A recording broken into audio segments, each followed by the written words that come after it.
संदेश खाली मामले में हाईकोर्ट की सख्त टिप्पणी के बाद टीएमसी नेता कुणाल घोष ने बड़ा दावा कर दिया है। उन्होंने 7 दिन में शाहजहां शेख को गिरफ्तार करने की बात कही है। तो संदेश खाली मामले में हाईकोर्ट की सख्त टिप्पणी के बाद टीएमसी नेता कुणाल घोष ने बड़ा दावा किया है।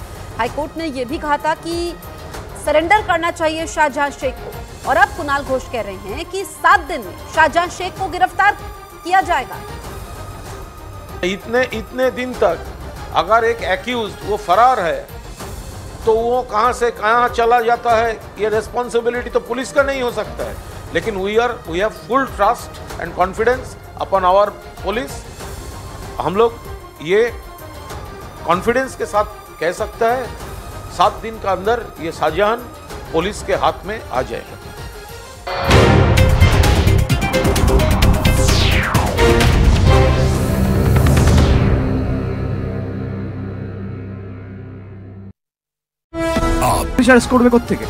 अभिषेक बनर्जी के इसी बयान के अगले दिन अदालत ने शाहजहां शेख की गिरफ्तारी पर टिप्पणी की। यूपी के पूर्वांचल एक्सप्रेसवे पर हुए हादसे में 3 लोगों की जान चली गई। उत्तर प्रदेश के अयोध्या में पूर्वांचल एक्सप्रेसवे पर एक तेज रफ्तार गाड़ी ने एक ट्रक को पीछे से टक्कर मार दी। इसके बाद वो गाड़ी कई बार पलटकर सड़क किनारे चली गई। इस हादसे में एक ही परिवार की 3 महिलाओं की मौत हो गई और 3 लोग घायल हो गए। गाड़ी में सवार सभी लोग दिल्ली से वाराणसी जा रहे थे। खबर है कि उत्तराखंड सरकार यूपी की योगी आदित्यनाथ सरकार की तर्ज पर दंगों को लेकर कड़े कानून लाने की तैयारी में है। सूत्रों के मुताबिक नए कानून में दंगों के दौरान सार्वजनिक संपत्ति को नुकसान पहुंचाने वालों से वसूली की जाएगी। यूपी की ही तर्ज पर यह कानून हरियाणा सरकार अपने यहाँ पहले ही लागू कर चुकी है। राजस्थान के पूर्व मुख्यमंत्री अशोक गहलोत के बेटे वैभव गहलोत ने आरसीए यानी राजस्थान क्रिकेट एसोसिएशन के अध्यक्ष पद से इस्तीफा दे दिया। पिछले हफ्ते ही राजस्थान खेल परिषद ने आरसीए के साथ करार खत्म होने का हवाला देकर उसके दफ्तर और जयपुर के सवाई मानसिंह स्टेडियम में ताला जड़ गया था। ये विवाद ऐसे वक्त में हुआ जब अगले महीने स्टेडियम में आईपीएल के मैच होने हैं। खेल के अंदर राजनीति नहीं होनी चाहिए, मगर ये दुर्भाग्य है कि खेल के अंदर राजनीति की गई। उत्तर प्रदेश के कई शहरों में किसानों ने ट्रैक्टर मार्च निकालकर फिर एक बार प्रदर्शन किया। इसकी एक तस्वीर दिल्ली के पास उत्तर प्रदेश के नोएडा से आई। वहां भारतीय किसान यूनियन के बुलावे पर सैकड़ों किसान ट्रैक्टर लेकर पहुंच गए और उन ट्रैक्टरों के काफिले ने बाकी लोगों का सड़क से निकलना मुश्किल कर दिया, क्योंकि नोएडा की उस सड़क पर जितनी दूर तक निगाहें गईं, ट्रैक्टरों की कतार लगी नजर आई। एक बड़ा झुंड यहाँ पर पीछे तस्वीरें आपको दिखाई देंगी।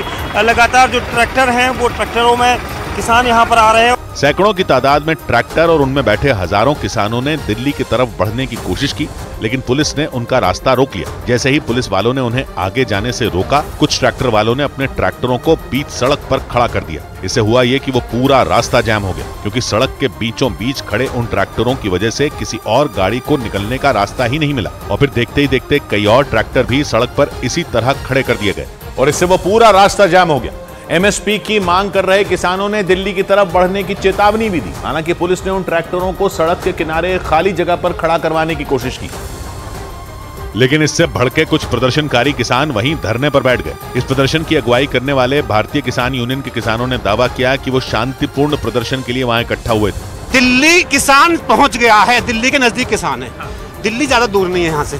इस दौरान उन प्रदर्शनकारी किसानों ने सड़क पर ही डेरा जमा लिया। झुंड के झुंड सड़कों पर इस तरह जम गए जैसे वो मैदान में बैठे हों। इस दौरान कुछ किसान तो अपने साथ बैलगाड़ियां तक ले आए, और जब उनसे वहां से हटने की अपील की गई तो कुछ किसानों की पुलिस वालों से बहस भी हो गई।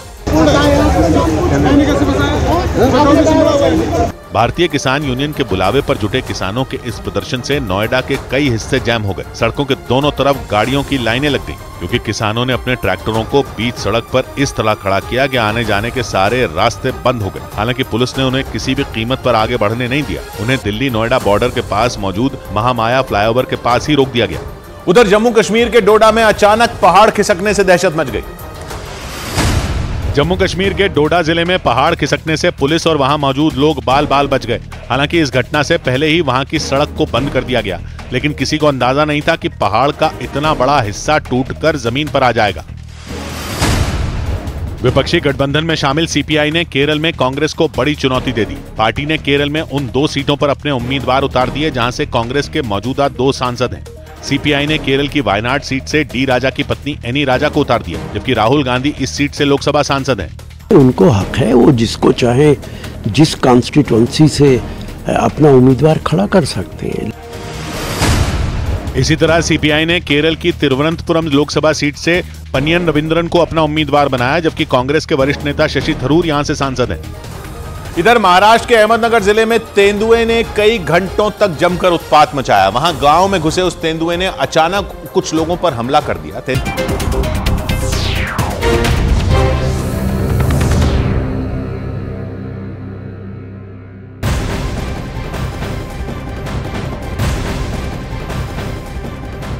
इस वक्त की सबसे बड़ी खबर आपको बता दें, तेजस्वी यादव के काफिले में शामिल एक राहगीर की गाड़ी के बीच टक्कर हो जाती है। इस हादसे में एक आदमी की मौत हो गई और 10 लोग घायल हो गए। हादसा पूर्णिया के मुफस्सिल थाना के बेलोरी के पास हुआ, जब नेता प्रतिपक्ष तेजस्वी यादव के काफिले में शामिल एक कार और एक राहगीर की कार के बीच भीषण टक्कर होती है। इस हादसे में काफिले में शामिल गाड़ी के ड्राइवर की मौके पर मौत हो गई। 6 पुलिसकर्मी घायल हैं, साथ ही राहगीर की कार में सवार 4 लोग घायल हो गए। सभी 10 घायलों को इलाज के लिए जीएमसीएच में भर्ती करवाया गया है। सूचना मिलते ही जिले के एसपी जीएमसीएच अस्पताल जायजा लेने के लिए पहुंचे। तो 6 पुलिसकर्मियों समेत 10 लोग घायल हुए हैं। तस्वीरें हम आपको दिखा रहे हैं। बिहार के पूर्णिया की भीषण यह हादसा होता है।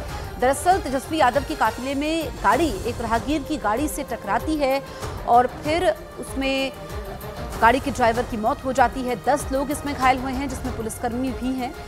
चंद्रमोहन हमारे सहयोगी फोन लाइन पर मौजूद है। चंद्रमोहन, हम तस्वीरें देख रहे हैं, कैसे यह हादसा होता है और जो घायल हैं उनकी इस वक्त स्थिति क्या है? बिल्कुल, देखिए, ये घटना पूर्णिया जिले के बेलौरी इलाके का है, जहां पर जन विश्वास यात्रा तेजस्वी यादव का आगे बढ़ रहा था और इसी दौरान जो उनके गाड़ी के काफिले में एक स्पॉट मौजूद था वो दूसरे लेन में चला गया और इसी दौरान सामने से जो कटिहार का रोड है उधर से गाड़ी आ रही थी, जिसमें जाकर टकरा गया और इसमें एक ड्राइवर की, जो स्पॉट गाड़ी में ड्राइवर मौजूद था, उसकी मौत हो चुकी है, जबकि जो सिविलियन गाड़ी था उसमें 4 लोग मौजूद थे, वो घायल हुए हैं और 6 पुलिसकर्मी घायल हुए हैं जो स्कॉट की गाड़ी में मौजूद थे। तो कुल 10 लोग घायल हैं, जिनकी स्थिति गंभीर बताई जा रही है और अभी उनका उपचार जीएमसीएच में चल रहा है। कई ऐसे पुलिसकर्मी हैं जो खतरे से बाहर, कई ऐसे पुलिसकर्मी हैं जिनकी स्थिति अभी भी गंभीर बताई जा रही है। हालांकि अगर जरूरत पड़ी तो पूर्णिया जिला प्रशासन के मुताबिक वहां से उनको पटना रेफर किया जा सकता है। हालांकि तेजस्वी यादव का जो यात्रा है वो आगे बढ़ चुका है और कल इनका तेजस्वी यादव का यात्रा पूर्णिया इलाके में पहुंचा था और जैसे ही ये बेलौरी इलाके से गुजर रहा था तभी यह हादसा हुआ है, जिसमें 10 लोग घायल हुए हैं और एक की मौत हो चुकी है। एक की मौत हुई है, 10 घायल हुए हैं, लेकिन कारण क्या रहा? क्या रफ्तार ज्यादा थी या फिर कोई और वजह थी?